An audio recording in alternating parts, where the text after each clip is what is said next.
So, hello student, good afternoon. Uh, Today we study about hemorrhage. Okay? In CHN हमने इसके पहले जो diseases देखी थी वो क्या थी?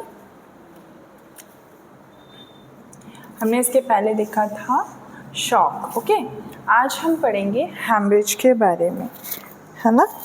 तो हैमरेज क्या है और उसके क्या कॉजेज हैं, उसके क्या सिम्टम्स हैं और उसके क्या ट्रीटमेंट है. ठीक है, उसमें जो आप ये सारी चीज़ें करोगे उसमें क्या क्या चीज़ें आएंगी. ठीक है, ये बच्चों को हो रहा है हैमरेज, तो इसको आप ध्यान से समझें.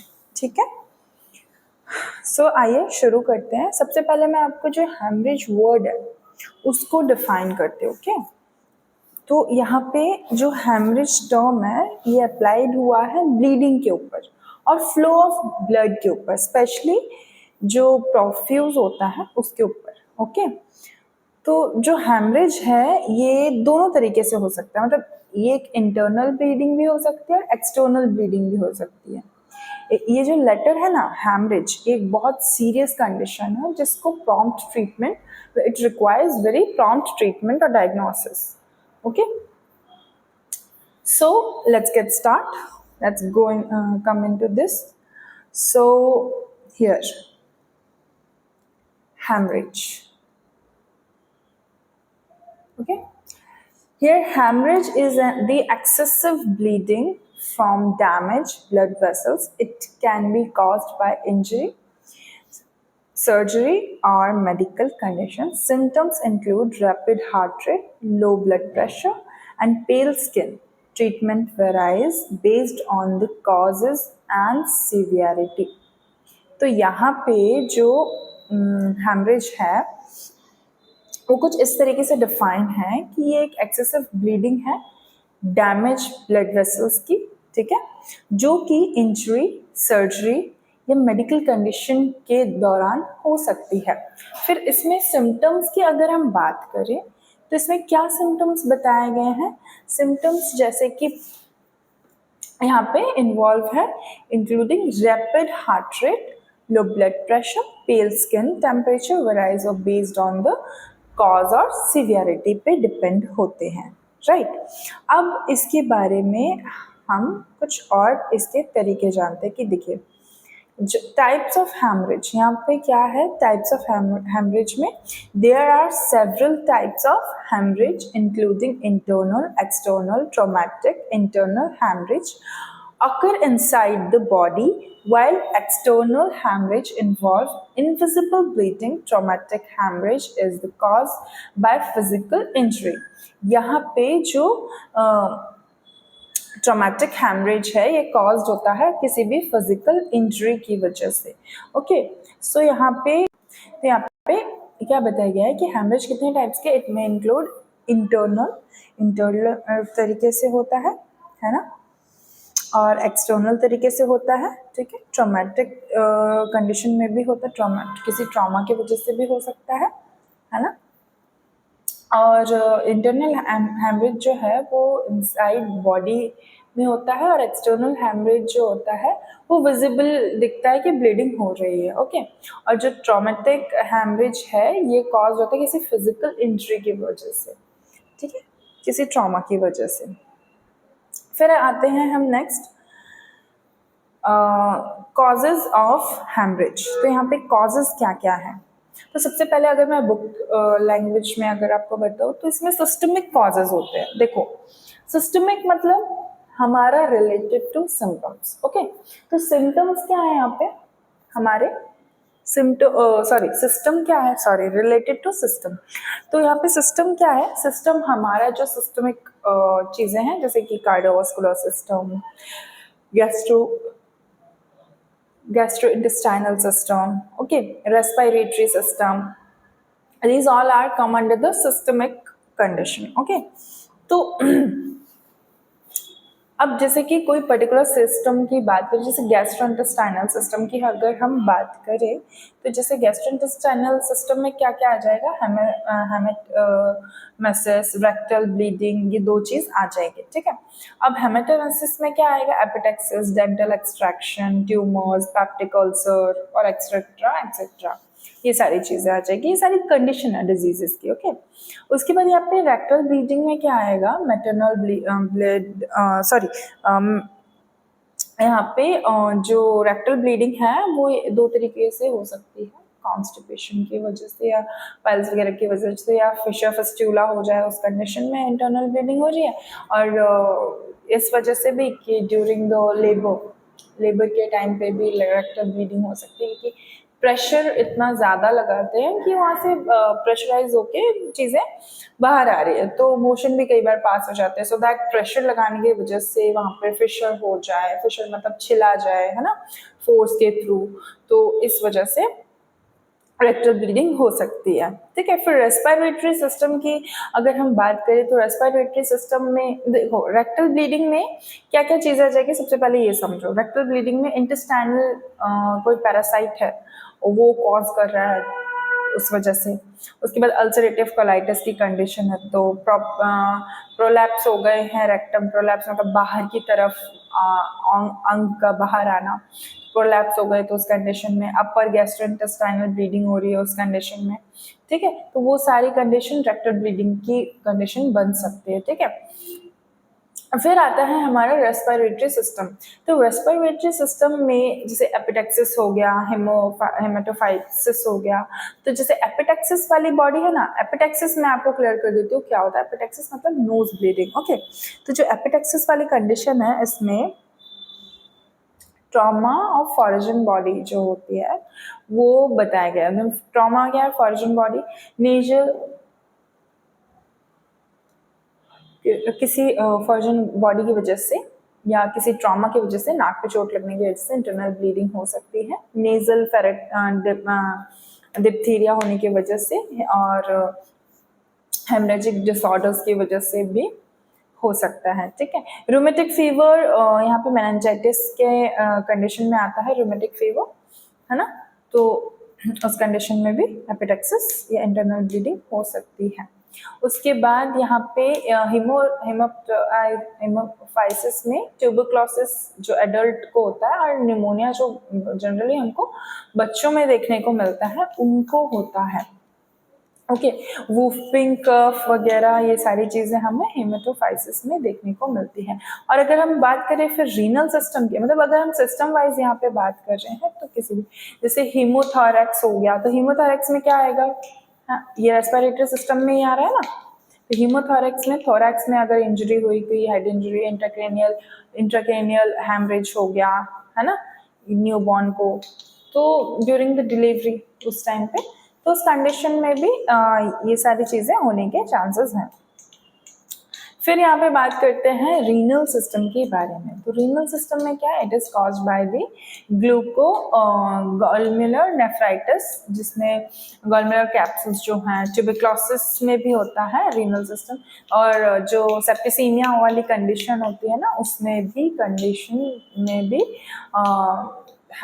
जो हेमेचूरिया है वो होता है, नियोप्लाज्मा में भी हेमरेज होता है, हीमोफीलिया में भी, और हेमोजेनिक डिजीजेस जो भी होती है न्यूबॉर्न को, उन कंडीशन में हेमेचूरिया होता है, जो कि रीनल सिस्टम के अंदर आता है, ठीक है। Next we have jump on to the slide representation of the causes of haemorrhage, okay. So यहाँ पे क्या लिखा हुआ है कि hemorrhage can be caused by various factors such as trauma, surgery, ulcer, blood vessels, है ना, ये देखो किसी भी कॉज की वजह से होता है ना, vessels, abnormalities, other cause include blood clotting disorders होते हैं ना, जिसे हम विटामिन के वाला जो है वो नहीं मिलता, तो ऐसा है, ठीक है। फिर यहाँ पे यूज हो रहा है, सॉरी, फिर एक minute, I am so sorry, okay okay okay okay, sorry, यहाँ पे फिर यही सारी कंडीशन जो इसके कॉज के बारे में बात की गई है ना, ये बताया गया है। ठीक है, अब हम बात करते हैं यहाँ पे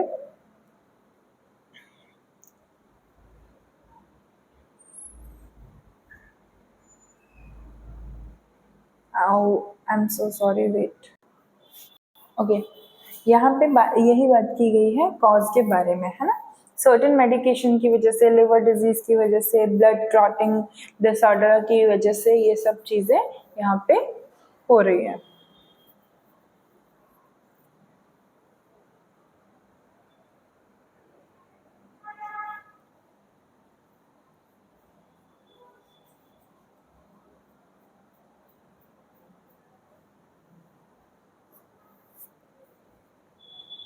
So next we have move on to the symptoms of hemorrhage.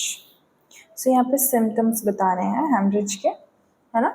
तो कॉमन सिम्टम्स क्या होंगे हेमरेज के? Including excessive bleeding, dizziness, weakness, confusion होगा, मतलब ब्लड लॉस होगा, हाइपोवॉलेमिक शॉक होने के चांसेस रहेंगे, है ना। टेकिकार्डिया होगा, हाइपोक्सिया होगा, मतलब लैक ऑफ ऑक्सीजन, है ना। मेंटल कंफ्यूजन होगा, अनकॉन्शियस, और कॉमा की भी स्टेज यहाँ पे देखने को मिल सकती है। तो जो ये जो सिम्टम्स हैं ये उसमें शो होंगे, हेमरेज जिसको होता है उसको ये सिम्टम्स ज़्यादा अपीयर होंगे। ओके, तो यहाँ पे पेन हो रहा है, recognise the symptoms, prompt treatment require होगा। तो ये सारी कंडीशन यहाँ पे अप्लाई होगी। Okay, next we have jumped into the diagnosis of haemorrhage. यहाँ पे तो यहाँ पे डायग्नोसिस के बारे में पूछा गया है कि डायग्नोसिस ऑफ हेमरेज क्या है। It involve physical examination, medical history review, and diagnostic tests such as blood test, imaging scan, and endoscopy to identify the cause and the location of the hemorrhage. यहाँ पे क्या है, identify करना है, उसकी location देखनी है। It is very crucial for effective treatment. ठीक है, यहाँ पे डायग्नोस करना है हेमरेज को, फिजिकल एग्जामिनेशन इन्वॉल्व है, मेडिकल हिस्ट्री, डायग्नोस्टिक टेस्ट जैसे कि ब्लड टेस्ट वगैरह, इमेजिंग स्कैन होगी, एंडोस्कोपी होगी तो आइडेंटिफाई द कॉज। ठीक है, lactation of haemorrhage, sorry location of haemorrhage भी इसमें डिटेक्ट करेंगे। ठीक है, और क्रूशियल है इफेक्टिव ट्रीटमेंट के लिए, राइट। तो ये सारी चीज़ें हमको डायग्नोस्टिक हेमरेज में देखने को मिलेगी। Okay,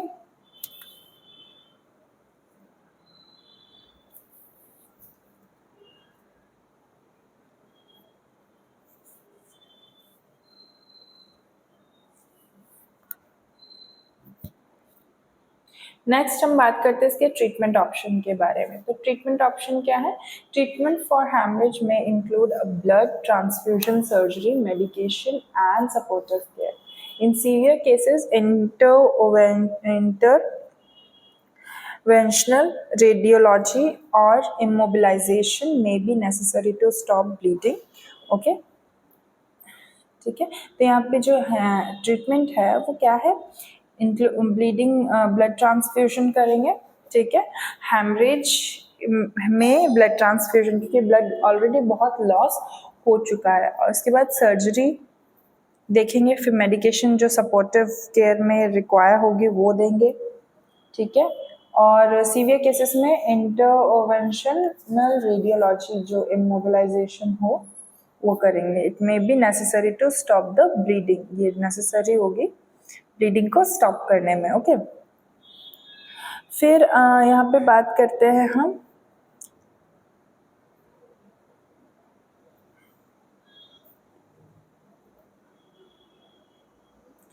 prevention of the haemorrhage के बारे में कि कैसे प्रिवेंट करना है यहाँ पे, राइट।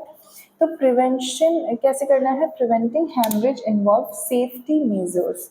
सेफ्टी मेजर्स क्या क्या है? रेगुलर मेडिकेशन चेकअप्स हो गए, है ना, और मैनेजिंग अंडरलाइनिंग हेल्थ कंडीशन। ठीक है, avoiding excessive alcohol consumption and following a healthy lifestyle can also reduce the risk of the haemorrhage. यहाँ पे जो हेमरेज है वो सेफ्टी मेजर्स अप्लाई होंगे, जिसमें रेगुलर चेकअप्स होना है, ठीक है, मैनेज करना है जितने भी हेल्थ कंडीशन में जो भी होंगे वो, और एक्सेसिव अल्कोहल कंजप्शन उसको भी क्या करना है, अवॉइड करना है। और उसके बाद फिर यहाँ पे क्या है, and following the healthy lifestyle, यहाँ पे हेल्दी लाइफस्टाइल को फॉलो करना है। ओके, उसके बाद it can also reduce risk of haemorrhage, ये क्या है, रिस्क ऑफ हैमरेज को भी रिड्यूस करेगा, right. So next we have come to the complication of haemorrhage. यहाँ पे कॉम्प्लिकेशन क्या है हैमरेज का, ओके। सो यहाँ पे क्या कॉम्प्लिकेशन है वो समझेंगे। तो यहाँ पे क्या है, कॉम्प्लिकेशन ऑफ हैमरेज में इंक्लूड शॉक, शॉक इंक्लूडेड है इसमें, ठीक है, डैमेज कर सकता है, एनीमिया कॉज कर सकता है, इवन डेथ भी ये कॉज कर सकता है। It needs to prompt medical attention and operative treatment are essential. Okay, तो यहाँ पे इसेंशियल ट्रीटमेंट होगा to prevent the complication and to promote the recovery. यहाँ पे रिकवरी की नीड होगी, है ना, कॉम्प्लिकेशन भी प्रमोट करना है, ये सारी चीज़ें हमको उसमें करनी है, राइट। फिर अब हम यहाँ पे देखते हैं मैनेजमेंट। मैनेजमेंट में जो जनरल मेजर्स होंगे वो देखेंगे, जिसमें ग्रॉस हैमरेज जो होगा वो एरिया कितना है, ठीक है, और टर्निक्वेट लगा कर कंट्रोल करने की कोशिश करेंगे हैमरेज को। टर्निक्वेट जो लूजेंट होगा एवरी 12 to 20 मिनट्स में उसको चेक करना है, 2 मिनट्स और रीअप्लाइड करना है ना। और उसके बाद फिर रिस्टोर करना है ब्लड वॉल्यूम को, एडमिनिस्टर करना है रिंगर लैक्टेट आरएल को देना है आईवी, और नॉर्मल सलाइन भी लगाना है जब तक जो टाइम ऑफ ब्लड अवेलेबल है वहाँ पे प्राइम इम्पोर्टेंस, मतलब लाइफ सेविंग के लिए ये सारी चीज़ें मैनेजमेंट में देनी है। उसके बाद आता है यहाँ पे supportive therapy. Supportive therapy include oxygen suction, okay, gastric lavage gavage आपको आना चाहिए, ठीक है। उसके बाद यहाँ पे treatment of cardiac arrest and tamponade, okay, if haemorrhage is associated with trauma, ये सारी चीजें यहाँ पे करनी है। In some cases of severe GI bleeding, okay, where the physical findings in laboratory data are clear, तो यहाँ पे लेप्रोटॉमी करने की चांसेस हो सकते हैं, इंडिकेट कर सकते हैं। उसके बाद फिर यहाँ पे इमीडिएट सर्जिकल ट्रीटमेंट जो कि नेसेसरी होता है चाइल्ड हैविंग, मतलब जो बच्चों को हैमरेज यहाँ पे है, ओके।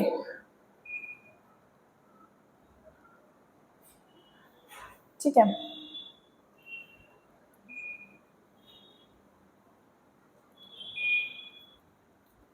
उसके बाद ये सारी चीज़ें मैनेजमेंट में आएगी। Next we have jumped on to the directly, okay, one thing I must tell you is कि हैमरेज जो है अगर सिस्टमिक कंडीशन या सिस्टमेटिकली हो रहा है, मतलब सिम्टोमेटिक जो सिस्टमिक तरीके से हो रहा है, तो हमको मतलब ये prompt treatment, it requires prompt treatment, otherwise it leads to the death. These those things I will know, but still what we have to do, अगर सीवीए का पेशेंट है, अब सीवीए मतलब क्या होता है, हाँ, सीवीए का पेशेंट है जैसे किसी ने डंडा मार दिया, ठीक है, डंडा मार दिया, तो यहाँ पे जो सीवीए का जो उसी को हम सीवीए का पेशेंट बोलते हैं, वो आया है तुम्हारे पास हॉस्पिटल में, then what you have to do, है ना, तुमको पता है कि ना वो 100% मरने वाला है, तो what you would do at that time, you should do to check all those things, okay, to check all those things, उसके वाइटल्स से लेके उसका सारा कुछ, ठीक है, विदिन अ 5 मिनट्स आपको करना ही पड़ेगा। और उसको प्रॉम्प्ट ट्रीटमेंट, क्योंकि उसको डायरेक्टली हम इंटेंसिव केयर में ही भेजेंगे, क्योंकि ऐसे पेशेंट्स के साथ डील करने में थोड़ी दिक्कत जाती है और हम डायरेक्टली उनको ऐसा नहीं कर सकते, ठीक है, तो ये सारी चीज़ें वहाँ पे रिक्वायर होगी, ठीक है। और उनको आईसीयू में फिर भेजना पड़ेगा। आपको पता है कि वो मरने वाला है, लेकिन हम जितनी कोशिश होगी ना बचाने की, हम वो ही करेंगे। वैसे तो अभी हम ये जो डिजीज़ है ये हम इसमें पढ़ रहे हैं, जीएनएम और एएनएम दोनों के लिए चाइल्ड हेल्थ का चल रहा है, बट स्टिल इफ ये एडल्ट में का बता रही हूँ तो ये नॉलेज के फॉर नॉलेज आपको ये पता होना चाहिए। ओके, नेक्स्ट हम बात करते हैं यहाँ पे रिकवरी एंड रिहैबिलिटेशंस। यहाँ पे क्या चल रहा है, रिकवरी चल रही है और रिहैबिलिटेशंस के बारे में बात कर रहे हैं। तो रिकवरी फ्रॉम हैमरेज में require rest, physical therapy and follow up medical care. यहाँ पे रीगेन स्ट्रेंथ एंड फंक्शन हो रहा है after experiencing significant blood loss. यहाँ पे ब्लड लॉस होने के बावजूद भी यहाँ पे चीज़ें एक्सपीरियंसेस हो रही है, तो ये सारी चीज़ें उसमें भी होगी। ठीक है, नेक्स्ट हम बात करते हैं यहाँ पे सपोर्ट एंड रिसोर्सेज, सपोर्ट और रिसोर्सेज के बारे में। ओके, सपोर्ट और रिसोर्सेज क्या है यहाँ पे। आई एम सो सॉरी, जो बच्चे है वो थोड़ा इन्वर्टेड आई है, ठीक है, तो ये इरेक्ट नहीं हो पाएगी, इन्वर्टेड है, तो आप थोड़ा सा समझिए। ठीक है, सपोर्ट एंड रिसोर्सेज में patient and families affected by the haemorrhage can benefit from support groups. Okay, counseling services or educational resources. It is important to seek the emotional and informational support during the recovery process. यहाँ पे patient और उसकी family जो है, अगर वो haemorrhage से affect कर रहे हैं तो उसके बेनिफिट सपोर्ट ग्रुप जो होते हैं वो उनको काउंसलिंग सर्विसेज प्रोवाइड कर रहे हैं। काउंसलिंग सर्विसेज चल रही है इसकी, है ना, सपोर्ट ग्रुप्स होते हैं हेमरेज के। ओके, और एजुकेशनल रिसोर्सेज हैं, इस पर बहुत सारी रिसर्च चल रही है। ठीक है, इमोशनल इंफॉर्मेशनल सपोर्ट ग्रुप हैं, ठीक है, रिकवरी प्रोसेस के लिए। तो ये सारी चीज़ें इसके अंदर चल रही है। ठीक है, नेक्स्ट हम बात करते हैं यहाँ पे फ्यूचर रिसर्च एंड इनोवेशंस। तो यहाँ पे फ्यूचर में क्या है, क्या रिसोर्सेज है वो बताया गया है। यहाँ पे ongoing research aims to improve the diagnostic technique, treatment option and outcomes for haemorrhage innovation.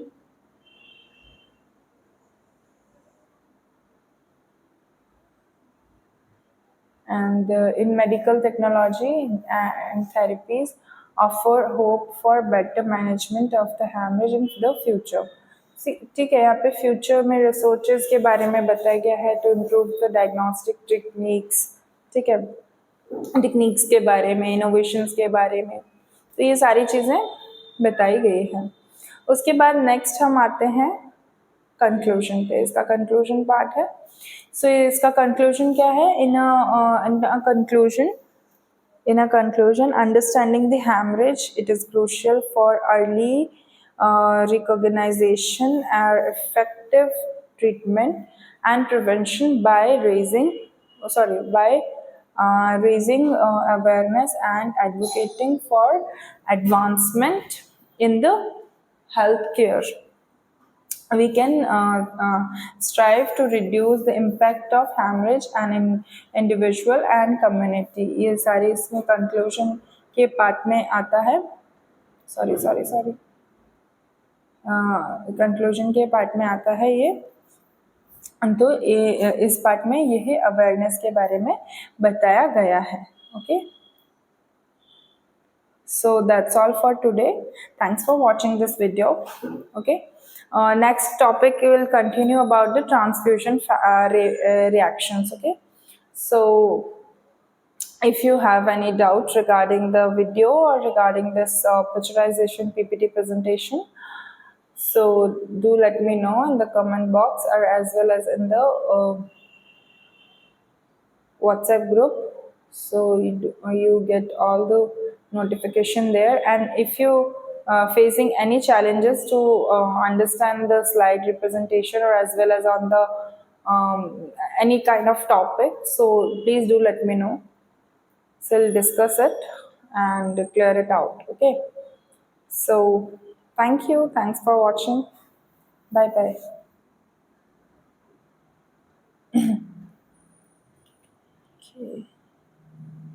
Okay मैं इसके साथ इसके नोट्स भी एक चीज़ मैं आपको बोलूँगी, इसके नोट्स भी मैं आपको प्रोवाइड कर रही हूँ so you can understand easily books के, है ना।